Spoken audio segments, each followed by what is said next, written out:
अगर आज तुम बिना किसी कारण के बार बार गहरी सांस ले रहे हो, अगर मन कहीं अटका हुआ सा लग रहा है और तुम यह नहीं समझ पा रहे कि आखिर किस बात की कमी है, अगर सब कुछ होते हुए भी भीतर एक खालीपन पसरा हुआ है, तो यह कोई बीमारी नहीं है, यह कोई कमजोरी नहीं है। यह वह क्षण है जब तुम्हारी आत्मा बहुत थककर धीरे से तुम्हें याद दिला रही है कि तुम भी मायने रखते हो। जीवन हमें बचपन से यह सिखाता आया है कि आगे बढ़ते रहो, मजबूत बनो, हालात से लड़ो, लेकिन यह नहीं सिखाता कि जब मन थक जाए तो उसे कैसे थामा जाए। हम हर किसी के लिए खड़े हो जाते हैं, हर किसी की सुन लेते हैं, हर किसी को समझने की कोशिश करते हैं, लेकिन जब बात खुद की आती है तो हम खुद से ही कह देते हैं, चलो कोई बात नहीं, मैं संभाल लूँगा। और यही वाक्य धीरे धीरे भीतर सबसे गहरी थकान बन जाता है। श्री कृष्ण कहते हैं कि जो व्यक्ति हर बार खुद को संभाल लेता है, वही एक दिन खुद से पूछता है कि मुझे संभालने वाला कौन है। इस थकान में कोई तेज दर्द नहीं होता, कोई बड़ा हादसा नहीं होता, बस एक धीमी सी उदासी होती है जो हर दिन थोड़ा थोड़ा मन को घेरती जाती है। तुम हंसते हो, बात करते हो, काम करते हो, लेकिन भीतर कुछ जैसे छूट गया हो, जैसे तुम कहीं रास्ते में खुद को ही छोड़ आए हो। और सबसे कठिन बात यह होती है कि तुम किसी को यह समझा भी नहीं पाते, क्योंकि बाहर से तो सब ठीक ही दिखता है। लोग कहते हैं तुम्हारे पास तो सब कुछ है, फिर समस्या क्या है? लेकिन समस्या वही होती है जिसे शब्द नहीं मिलते। श्री कृष्ण कहते हैं कि सबसे गहरा दर्द वही होता है जिसे मनुष्य खुद भी पूरी तरह समझ नहीं पाता। इस अवस्था में अक्सर रातें भारी लगती हैं, दिन तो जैसे तैसे निकल जाते हैं, लेकिन रात को जब सब शांत हो जाता है, तब भीतर की आवाज़ तेज हो जाती है। वही आवाज़ पूछती है, क्या यही मेरा जीवन है? क्या मैं सच में खुश हूँ? क्या मैं खुद के साथ ईमानदार हूँ? और इन प्रश्नों से हम डरते हैं, क्योंकि इनके उत्तर आसान नहीं होते। इसलिए हम खुद को फिर किसी काम में, किसी स्क्रीन में, किसी सोच में उलझा लेते हैं। लेकिन आत्मा को बहलाया नहीं जा सकता। वह चुपचाप इंतजार करती है और सही समय पर फिर दस्तक देती है। हम में से बहुत से लोग इस थकान को स्वार्थ समझकर दबा देते हैं। हमें लगता है कि अगर हमने अपने लिए सोचा तो हम गलत हो जाएंगे, लेकिन श्री कृष्ण कहते हैं कि स्वयं के प्रति करुणा स्वार्थ नहीं होती। जो व्यक्ति खुद के साथ अन्याय करता है, वह दूसरों के साथ भी पूरा न्याय नहीं कर पाता, क्योंकि भीतर खाली रहकर कोई बाहर किसी को पूरा नहीं दे सकता। यह सत्य बहुत सरल है, लेकिन इसे स्वीकार करना कठिन है, क्योंकि इसमें हमें अपने जीवन के कई समझौतों को देखना पड़ता है। इस पहले चरण में जीवन तुमसे कोई बड़ा बदलाव नहीं मांगता। वह तुमसे यह नहीं कहता कि सब कुछ छोड़ दो, सब कुछ बदल दो। वह तुमसे बस इतना चाहता है कि तुम एक पल के लिए रुक जाओ, उस थकान को महसूस करो जिसे तुम बहुत समय से नज़रअंदाज कर रहे हो, उस उदासी को नाम दो जिसे तुम मुस्कान के पीछे छुपा रहे हो। श्री कृष्ण कहते हैं कि जिस भाव को पहचान लिया जाए, वही भाव धीरे धीरे अपना जोर खो देता है, लेकिन जिसे दबा दिया जाए वही भीतर जड़ पकड़ लेता है। जब तुम इस थकान को स्वीकार करते हो, तब एक अजीब सी हल्कापन भी आता है, जैसे बहुत समय बाद तुमने अपने मन से झूठ बोलना बंद कर दिया हो। तुम पहली बार खुद से कहते हो, हाँ मैं थक गया हूँ, और यह स्वीकार कमजोरी नहीं बनता, यह राहत बन जाता है, क्योंकि अब तुम्हें हर समय साबित नहीं करना पड़ता कि तुम ठीक हो। अब तुम बस हो सकते हो। श्री कृष्ण कहते हैं कि होना सबसे बड़ी साधना है, क्योंकि इसमें कोई दिखावा नहीं होता। इस अवस्था में कई बार तुम्हें अकेलापन भी महसूस होता है, लेकिन यह अकेलापन लोगों की कमी से नहीं आता, यह उस दूरी से आता है जो तुमने खुद और अपने मन के बीच बना ली थी। जब तुम खुद से फिर जुड़ने लगते हो, तब यह अकेलापन धीरे धीरे एकांत में बदलने लगता है। और एकांत कोई दंड नहीं होता, एकांत वह स्थान होता है जहां आत्मा सांस लेती है। श्री कृष्ण कहते हैं कि जो व्यक्ति एकांत से डरता नहीं, वही संसार में स्थिर रह पाता है। यह पहला भाग किसी समाधान पर खत्म नहीं होता, क्योंकि हर यात्रा का पहला चरण केवल जागने का होता है। यहाँ कोई उत्तर नहीं मिलता, यहाँ सिर्फ यह स्पष्ट होता है कि अब पुराने ढंग से जीना संभव नहीं है। और यही स्पष्टता आगे की पूरी यात्रा की नींव बनती है। अगर इस वाणी को सुनते हुए तुम्हें ऐसा लगे कि कोई तुम्हारे पास बैठकर बिना कोई सलाह दिए बस तुम्हारी बात सुन रहा है, तो समझ लेना कि यही इसका उद्देश्य था। क्योंकि हर टूटे हुए मन को सबसे पहले समझ की जरूरत होती है, समाधान की नहीं। इस भरोसे के साथ कि जो थकान आज तुम्हें रोक रही है, वही थकान कल तुम्हें खुद के और करीब ले जाने वाली है। जब तुम यह स्वीकार कर लेते हो कि मन थक गया है और अब उसे हर समय आगे धकेलना संभव नहीं, तब जीवन बहुत धीरे से तुम्हें ठहरना सिखाने लगता है। यह ठहराव बाहर से नहीं आता। यह कोई छुट्टी, कोई एकांत स्थान या कोई बड़ा परिवर्तन नहीं होता। यह ठहराव भीतर घटित होता है। अब तुम पहले जैसे जल्दी जल्दी निर्णय नहीं लेते। अब तुम हर बात का तुरंत उत्तर नहीं देते। अब तुम हर भावना को दबाकर आगे नहीं बढ़ते। अब तुम पहली बार यह महसूस करते हो कि हर प्रश्न का जवाब देना जरूरी नहीं है और हर खालीपन को भरना भी जरूरी नहीं है। श्री कृष्ण कहते हैं कि मनुष्य तब सबसे अधिक थकता है जब वह हर क्षण कुछ बनने की कोशिश करता है, और तब सबसे अधिक शांत होता है जब वह बस होने की अनुमति खुद को दे देता है। इस अवस्था में तुम यह देखने लगते हो कि तुम्हारे जीवन की थकान केवल काम या जिम्मेदारियों से नहीं आई थी, बल्कि उन अनकहे भावों से आई थी जिन्हें तुमने वर्षों तक अपने भीतर दबाए रखा। वे बातें जो तुम कहना चाहते थे लेकिन कह नहीं पाए, वे इच्छाएं जिन्हें तुमने यह सोचकर टाल दिया कि अभी सही समय नहीं है, वे आंसू जिन्हें तुमने यह कहकर रोक लिया कि लोग क्या सोचेंगे। और अब जब तुम ठहरते हो तो ये सभी भाव धीरे धीरे सामने आने लगते हैं। पहले यह डरावना लगता है क्योंकि भीतर बहुत कुछ जमा है, लेकिन श्री कृष्ण कहते हैं कि जो भाव बाहर आने को तैयार हों वे तुम्हें नुकसान नहीं पहुंचाते, वे तुम्हें हल्का करने आते हैं। अब तुम्हें यह भी समझ आने लगता है कि तुम कितनी बार सिर्फ इसलिए चुप रहे क्योंकि तुम किसी को दुखी नहीं करना चाहते थे। कितनी बार तुमने हाँ कहा जबकि भीतर से नहीं कहना चाहते थे, और कितनी बार तुमने खुद को यह कहकर समझाया कि चलो कोई बात नहीं, यह कोई बात नहीं। बार बार बोलते बोलते तुम्हारे भीतर एक आदत बन गई थी, खुद को नजरअंदाज करने की आदत। श्री कृष्ण कहते हैं कि जब मनुष्य खुद को बार बार पीछे रखता है, तब एक दिन उसका मन आगे बढ़ने से मना कर देता है, और वही मना करना थकान बनकर प्रकट होता है। इस ठहराव में अकेलापन भी आता है, लेकिन यह अकेलापन पहले जैसा नहीं होता। पहले यह अकेलापन शिकायत से भरा होता था, कोई साथ नहीं है, कोई समझता नहीं है। अब यह अकेलापन थोड़ा शांत होता है। अब तुम यह समझने लगते हो कि हर बात किसी से साझा करना आवश्यक नहीं है, और हर दर्द का गवाह कोई दूसरा व्यक्ति नहीं हो सकता। कुछ दर्द ऐसे होते हैं जिनके साथ तुम्हें खुद बैठना होता है, और जब तुम यह करना सीख लेते हो, तब यह अकेलापन तुम्हें तोड़ता नहीं बल्कि तुम्हें मजबूत बनाता है। श्री कृष्ण कहते हैं कि जो व्यक्ति अपने साथ बैठना सीख लेता है, वह संसार में कहीं भी हो, भीतर से अकेला नहीं रहता। अगर इस वाणी में आपको कृष्ण की झलक मिली हो तो अपना प्रेम लाइक और शेयर के रूप में ज़रूर दें, और कृष्णा वाणी चैनल को सब्सक्राइब करें। हम रोज़ आपके लिए आते हैं शाम 6 बजे कृष्ण की नई वाणी के साथ। इस चरण में मन अक्सर पीछे मुड़कर देखने लगता है। पुराने निर्णय, पुराने रिश्ते, पुराने रास्ते, सब कुछ एक एक करके सामने आता है। कभी पछतावा होता है, कभी उदासी, कभी गुस्सा, और कभी बस एक भारी सी चुप्पी। पहले तुम इन भावों से भागते थे, अब तुम उन्हें आने देते हो, और यही सबसे बड़ा परिवर्तन होता है। क्योंकि जो भाव देख लिए जाते हैं वे धीरे धीरे अपना बोझ खो देते हैं।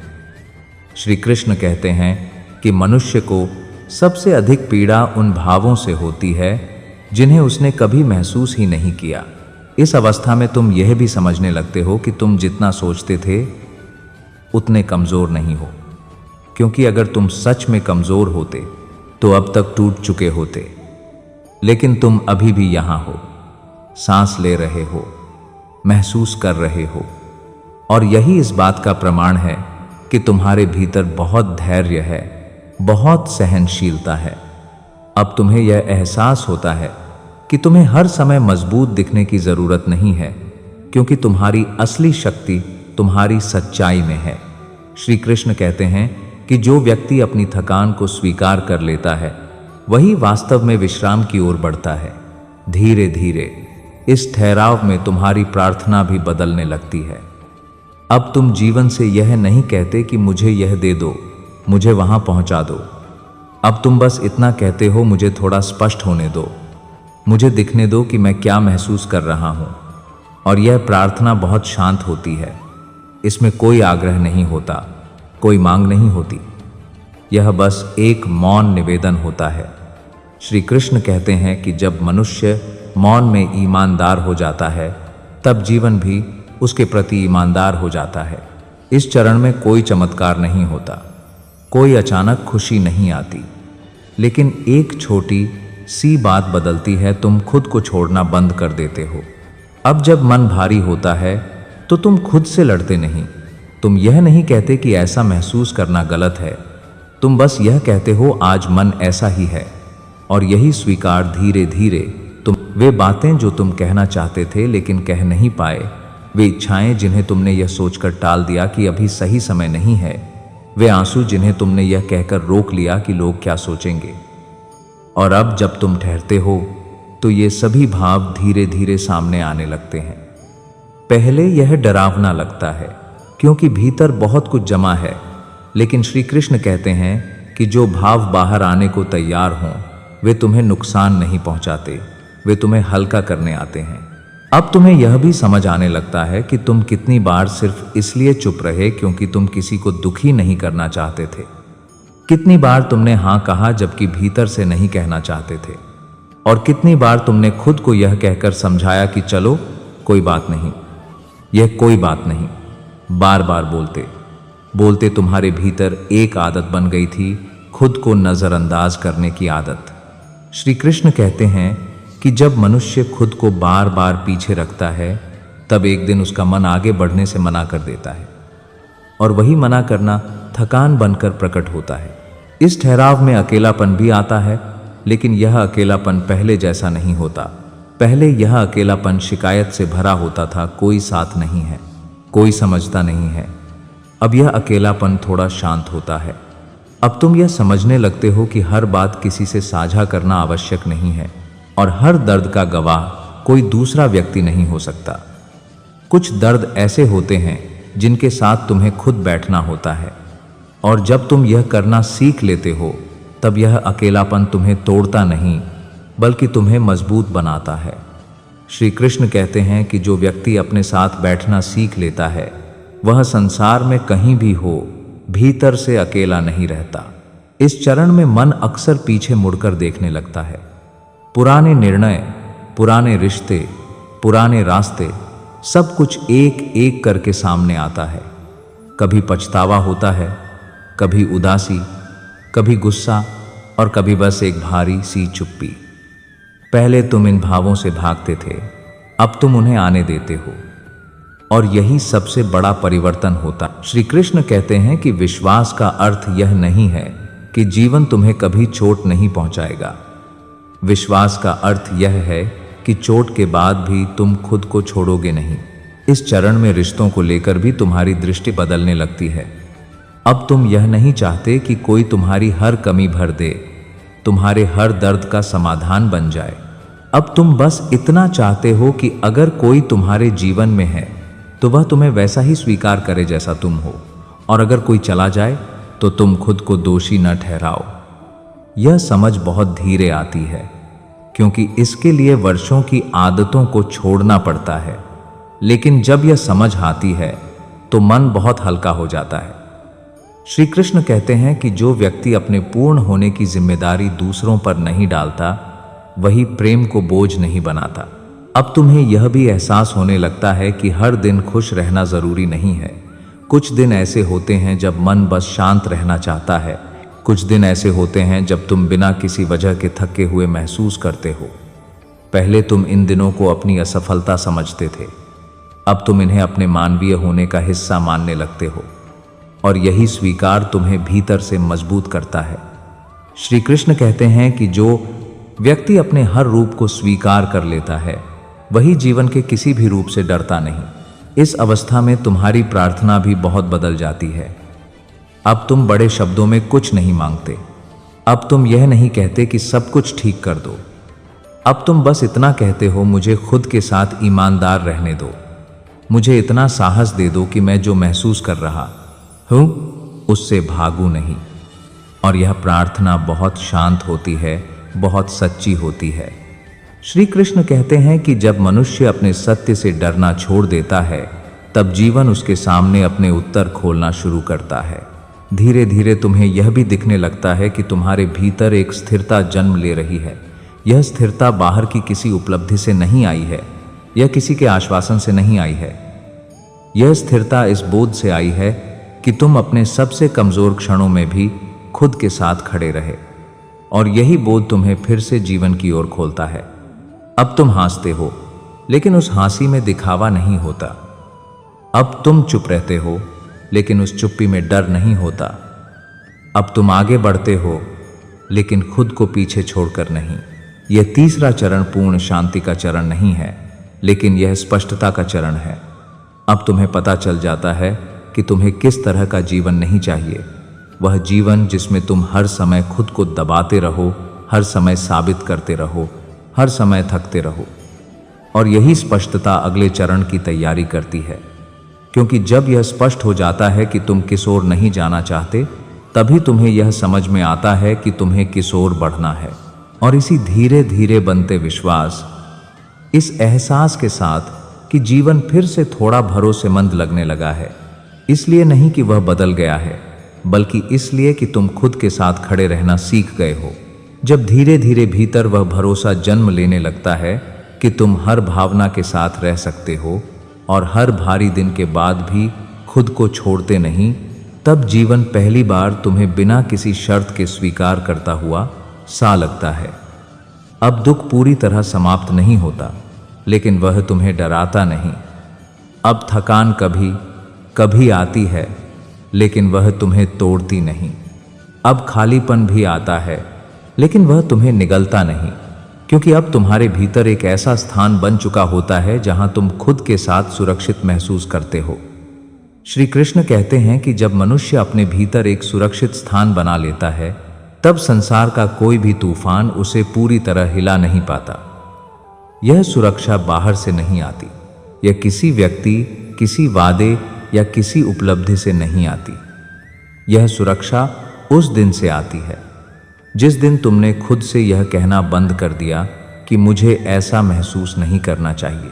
इस अंतिम चरण में तुम्हें यह साफ दिखाई देने लगता है कि तुम्हारी सबसे बड़ी पीड़ा दूसरों के कारण नहीं थी, बल्कि उस आदत के कारण थी जिसमें तुम हर बार खुद को पीछे रख देते थे। तुम हर रिश्ते में समझौता करते रहे, हर परिस्थिति में खुद को ढालते रहे, हर दिन खुद से थोड़ा सा दूर जाते रहे। और अब जब तुम वापस लौटे हो तो यह लौटना बहुत शांत है, बहुत साधारण है, लेकिन बहुत सच्चा है। अब तुम्हें खुद को साबित करने की जरूरत नहीं रहती। अब तुम्हें हर समय ठीक दिखने की जरूरत नहीं रहती। अब तुम्हें यह स्वीकार होता है कि कभी कभी टूटना भी जीवन का हिस्सा है, और टूटकर भी आगे बढ़ जाना कोई हार नहीं, बल्कि एक गहरी जीत है। इस अवस्था में अकेलापन भी अपना रूप बदल लेता है। पहले जो अकेलापन तुम्हें चुभता था, अब वही एकांत तुम्हें संभालता है। अब चुप्पी खाली नहीं लगती, वह विश्राम जैसी लगती है। अब तुम्हें हर समय किसी की उपस्थिति की आवश्यकता नहीं होती, क्योंकि तुमने अपनी उपस्थिति को महत्व देना सीख लिया है। श्री कृष्ण कहते हैं कि जो व्यक्ति अपने साथ रहना सीख लेता है वह कभी सच में अकेला नहीं रहता, और यही सीख तुम्हें भीतर से स्थिर बना देती है। अब रिश्तों को लेकर तुम्हारी अपेक्षाएं भी बदल जाती हैं। तुम किसी से यह नहीं चाहते कि वह तुम्हारे सारे घाव भर दे। तुम यह भी नहीं चाहते कि कोई तुम्हें हर पल समझे। तुम बस यह चाहते हो कि जो भी तुम्हारे जीवन में आए वह सच्चा हो, और अगर कोई चला जाए तो तुम खुद को अधूरा न मानो। यह समझ तुम्हें कठोर नहीं बनाती, यह तुम्हें हल्का बनाती है। क्योंकि अब प्रेम तुम्हारे लिए बोझ नहीं रहता, प्रेम एक प्रवाह बन जाता है। श्री कृष्ण कहते हैं कि जब प्रेम आवश्यकता नहीं, साझेदारी बन जाता है, तब वह दुख का कारण नहीं बनता। इस अंतिम चरण में तुम्हें यह भी समझ आता है कि हर दिन खुश रहना कोई नियम नहीं है। कुछ दिन शांत होंगे, कुछ दिन भारी होंगे, कुछ दिन ऐसे होंगे जब तुम बस सांस लेते हुए समय गुजार दोगे, और यह सब ठीक है। अब तुम अपने मन से लड़ते नहीं, अब तुम अपने मन को जल्दी ठीक होने का आदेश नहीं देते, अब तुम बस उसे सुनते हो। और यही सुनना धीरे धीरे सबसे बड़ा उपचार बन जाता है। श्री कृष्ण कहते हैं कि जो मनुष्य अपने मन की बात सुन लेता है, उसे जीवन को जोर से समझाने की जरूरत नहीं पड़ती। अब प्रार्थना भी बहुत सरल हो जाती है। अब उसमें शिकायत नहीं होती, मांग नहीं होती। अब वह बस एक भाव बन जाती है, आभार का भाव। आभार उन दिनों के लिए जब तुम टूटे, आभार उन रातों के लिए जब तुम चुपचाप रोए, आभार उन क्षणों के लिए जब तुमने खुद को थामा। क्योंकि अब तुम्हें यह दिखने लगता है कि हर कठिन दिन ने तुम्हें थोड़ा और सच्चा, थोड़ा और नरम, थोड़ा और जागरूक बनाया। श्री कृष्ण कहते हैं कि आभार वह भूमि है जहां शांति बिना बुलाए आ जाती है। धीरे धीरे तुम्हें यह एहसास होने लगता है कि तुम फिर से जीवन की ओर लौट आए हो, लेकिन पहले जैसे नहीं। अब तुम अधिक सजग हो, अधिक करुणामय हो, और सबसे महत्वपूर्ण, अपने प्रति अधिक ईमानदार हो। अब तुम जानते हो कि तुम्हें कब रुकना है, कब आगे बढ़ना है, और कब बस चुप रहना है। यही समझ जीवन को संतुलन देती है। यही समझ तुम्हें बार बार टूटने से बचाती है। और अब जब यह पूरी यात्रा अपने अंत पर नहीं, बल्कि एक नए आरंभ पर खड़ी होती है, तो अगर तुम्हें भीतर कहीं यह महसूस हो रहा हो कि मन थोड़ा शांत है, दिल थोड़ा हल्का है, और सांस थोड़ी गहरी है, तो समझ लेना कि यह वाणी अपना उद्देश्य पूरा कर चुकी है। यह तुम्हें बदलने नहीं आई थी, यह तुम्हें तुम्हारे पास वापस लाने आई थी। क्योंकि जो व्यक्ति खुद के पास लौट आता है, उसे फिर जीवन कहीं खो नहीं सकता। जब भी आगे चलकर मन फिर भारी लगे, जब भी लगे कि तुम फिर थक रहे हो, तो बस एक पल रुककर अपने आप से कहना, मैं अभी भी यहां हूं और मैं खुद को छोड़कर नहीं गया हूं। यही वाक्य तुम्हें फिर संभाल लेगा। यही वाक्य तुम्हें याद दिलाएगा कि जीवन कठिन हो सकता है, लेकिन तुम अकेले नहीं हो, क्योंकि अब तुम खुद के साथ हो। यही यह कथा पूर्ण होती है, किसी शोर के साथ नहीं, किसी वादे के साथ नहीं, बल्कि एक बहुत सच्चे, बहुत मानवीय और बहुत शांत एहसास के साथ, जो भीतर से धीरे धीरे कहता है कि थक जाना भी ठीक है, रुक जाना भी ठीक है, और फिर अपने आप को समेटकर आगे बढ़ जाना भी ठीक है। जय श्री राधे कृष्ण।